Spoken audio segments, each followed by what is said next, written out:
Hey guys, I'm coming to you live and direct from the chicken/turkey area of our little area that we live in. And I wanted to show you guys something that I'm really proud of.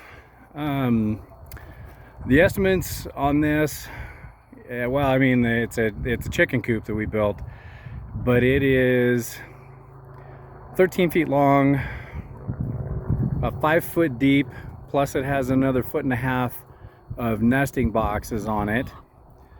And when you look at something like that to price, you're looking at, well over 1,000, probably 1,800 bucks overall for the quality of what we built. So what we did is we decided to get creative with this, and Dana went ahead and made the floor out of recycled pallets. She took apart pallets and made the floor.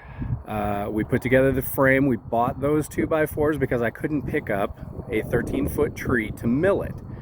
But what I did do with the smaller stuff is I milled my own wood with a chainsaw mill from Granberg. It was like $95, something like that is what I picked it up for. I had the chainsaw sitting around anyway, so I put it to work making my own lumber during the height of the lumber crunch. Now that it's back down, but you know what? I know what I'm capable of now.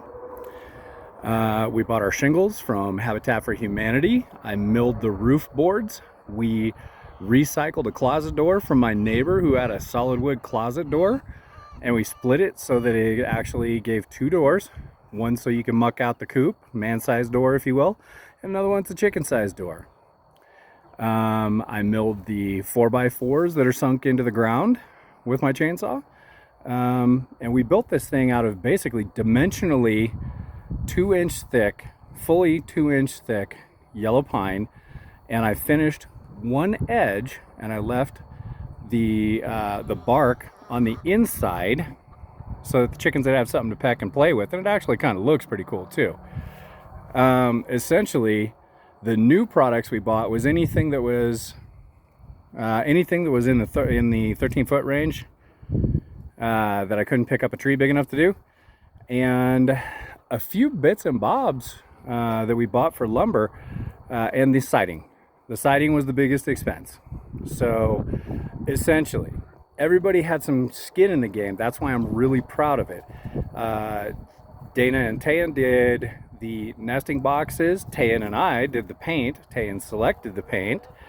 Tristan, after working all day on a construction job and busting his butt, good job, buddy, he would come home and he helped me with the framework and the basic construction of it all. And you know what? Everybody put something into this, so our whole family can be proud of it. The budget between screws, hinges and fittings, Habitat shingles, and what little lumber we really did use, and the siding and the paint, I'd say we have about $425 in this of our own money. When you look at it, anything that you could buy, a piece of crap that wouldn't stand up 5 minutes in a Montana wind and snowstorm at Murdoch's is, $700. Okay, here we go. I'm gonna turn it around and I'm gonna give you a tour. Mike, this one's for you, buddy. So, we'll start out over here. Actually, let me back on up. All the chickens running around. So there you go.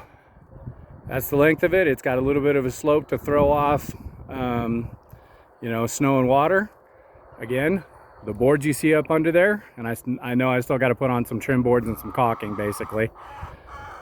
But those boards were all milled with a chainsaw. Siding was purchased, painted by me and Tayan. There's part of the closet door. The jam boards and all of that were done with scraps from the frame. So we utilized a lot of scrap. Underneath here, Dana had some linoleum that she put in. I don't know if that's even visible, but the chicken are actually, oh, there we go. The chickens are actually living better than me. That's actually a pretty nice linoleum she found.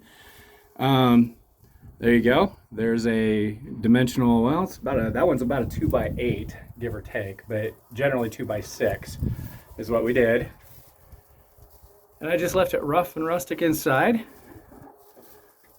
And this thing is so unbelievably bomb-proof. I mean, it's 2x6 construction, more or less. So you come around here, the deck I put on the side of this, those are just scraps from the roof boards where I had to trim them off to put the roof boards on. There's the other portion of the closet door from Bo and Jill. And again, more scraps for the door jamb boards there. And I still got to put the shingles on the lid and all of that. But here's the nesting boxes. Little overhang. This thing is immense. And actually, oh, here we go. Let's get a shot of these. The 4x4s, yeah, I milled those. And I guess we bought some Quickcrete to sink them in. We dug the holes ourselves.